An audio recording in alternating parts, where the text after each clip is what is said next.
No, Assalamualaikum warahmatullahi wabarakatuh. Pada kesempatan kali ini kita akan melanjutkan pembahasan mengenai contoh-contoh bid'ah yang sering terjadi di kalangan umat Islam, khususnya yang berkaitan dengan ibadah kita sehari-hari. Bid'ah, seperti yang kita ketahui, dapat menyesatkan kita dari jalan yang benar jika kita tidak hati-hati dalam mengamalkannya.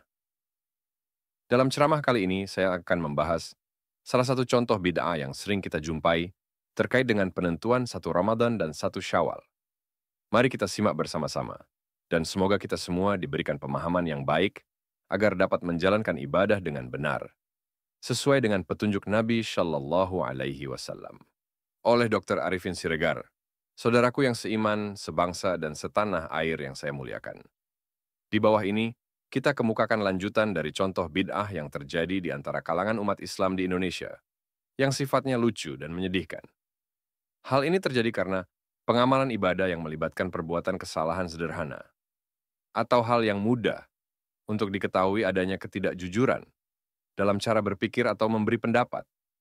Padahal, sesungguhnya hal itu telah diketahui bahwa hal tersebut adalah salah. Namun hal ini tetap bertahan atau dipertahankan. Sangat mengecewakan bahwa hal ini dilakukan oleh sebagian cendekiawan Islam. Apakah di antara profesor, doktor, doktorandus, ustadz, dan sebagainya, di mana di antara mereka ini sudah mengaku itu salah, tetapi mereka tetap mempertahankannya dengan melemparkan dosa kesalahan itu kepada mereka yang mengatur, padahal masih terbuka memilih pengatur lain yang dianggap benar dengan segala argumentasinya untuk jadi pilihan. Kita coba membahasnya untuk dipertimbangkan di bawah ini. Contoh-contoh bid'ah nomor 9 dan seterusnya, yaitu sebagai berikut. Kesembilan, sebagian umat Islam bertahan atau berpendapat bahwa penentuan satu Ramadan atau satu Syawal harus dimulai mengikut petunjuk Nabi Shallallahu Alaihi Wasallam melalui hadis riwayat Muslim yang menyatakan, apabila kamu melihat atau ru'yah bulan hilal, maka berpuasalah satu Ramadan atau berbukalah berhari rayalah. Mereka berpendapat atau menganggap bahwa cara melihat anak bulan yang dilakukan di zaman Nabi Shallallahu Alaihi Wasallam untuk melihat satu Ramadan atau satu Syawal adalah suatu bentuk ibadah yang harus dicontoh atau diikuti dari Nabi Shallallahu Alaihi Wasallam. Untuk ini, kita bangga dan salut atas kepatuhan untuk mengikuti petunjuk Nabi Shallallahu Alaihi Wasallam sebagai suatu ibadah yang harus ditaati. Komentar, tetapi kepatuhan ini tidak dipenuhi secara jujur. Karena di zaman Nabi Shallallahu Alaihi Wasallam, meruqyah atau melihat anak bulan dilakukan tanpa atau tidak pakai teropong, hanya dengan mata telanjang. Tetapi sekarang, mereka melihat dengan menambah alat teropong. Kemampuan tanpa teropong dan dengan pakai teropong berbeda. Melihat tanpa teropong, hanya mampu melihat hilal setelah wujud di atas 6 derajat, adalah dengan menggunakan teropong. Kemampuan melihat hilal setelah 3 derajat di atas ufuk, berarti tidak mengikut tata atau kaifiat yang diajarkan oleh Nabi Shallallahu Alaihi Wasallam. Untuk dimaklumi, arti kaifiat adalah tata cara, di mana hal ini harus diikut dan dicontoh sesuai dengan petunjuk Nabi Shallallahu Alaihi Wasallam dalam masalah ibadah dan akidah. Berbeda dengan arti metode, teknik, atau cara, yang artinya adalah cara pelaksanaannya yang tidak terikat dengan petunjuk Nabi Shallallahu Alaihi Wasallam.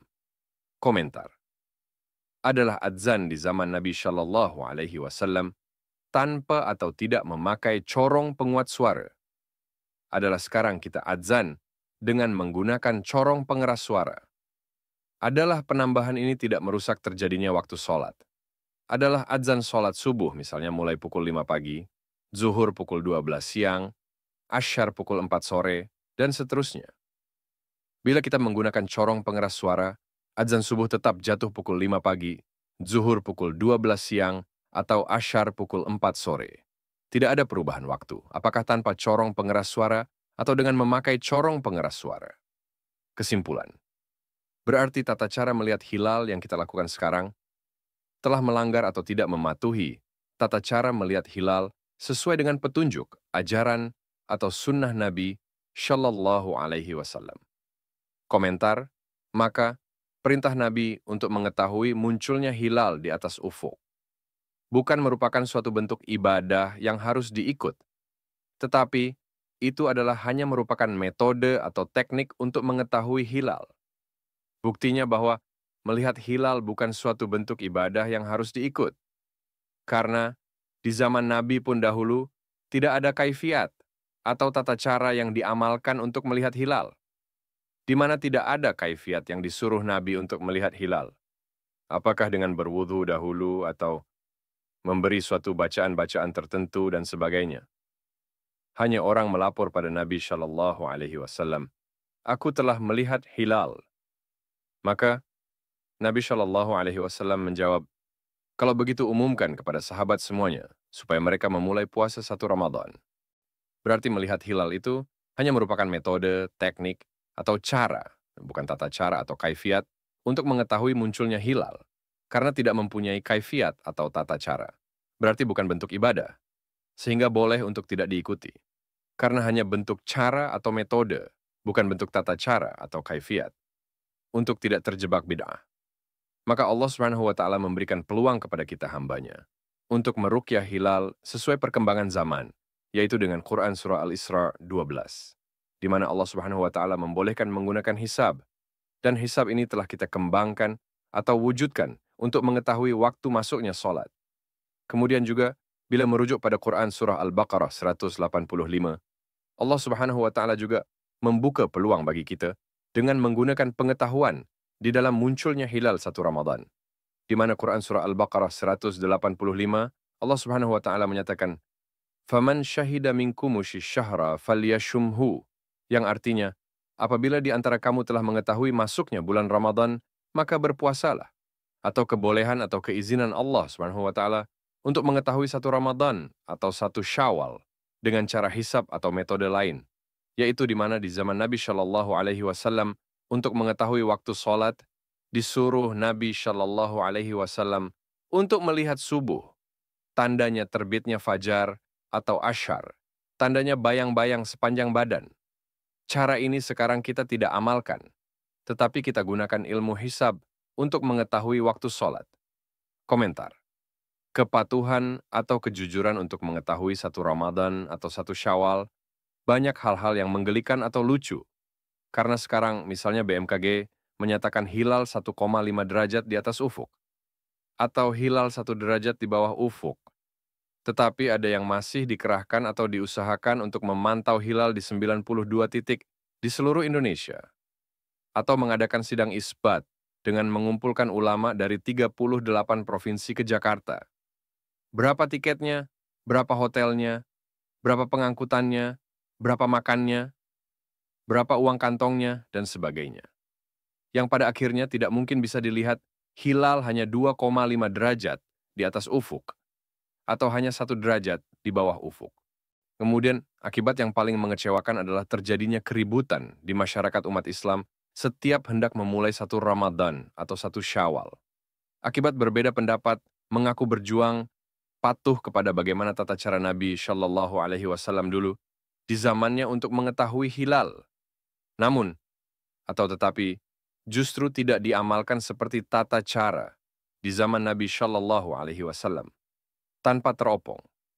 Hal inilah yang menjadi contoh suatu perbuatan bid'ah, karena memberi tata cara baru kepada sesuatu yang dianggap ibadah yang harus dipatuhi, tetapi tidak dipatuhi dan tidak mau mengikuti petunjuk Allah dan Rasul-Nya, di mana memberikan peluang atau kesempatan melalui Quran Surah Al-Isra 12 dan Quran Surah Al-Baqarah 185, demi untuk tidak menimbulkan kericuhan di kalangan umat.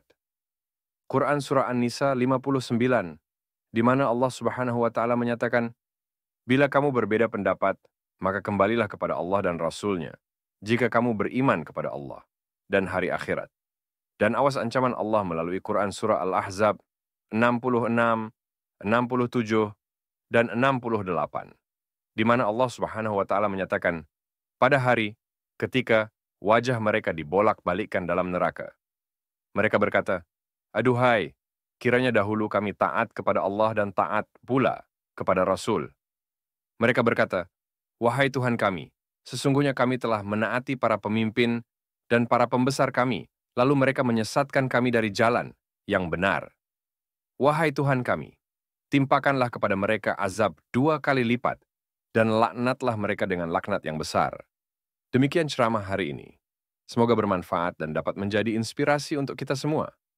Jangan lupa untuk share, like, komen, subscribe, dan nyalakan lonceng notifikasi agar tidak ketinggalan video terbaru kami. Sampai jumpa di kesempatan berikutnya. Wassalamualaikum warahmatullahi wabarakatuh.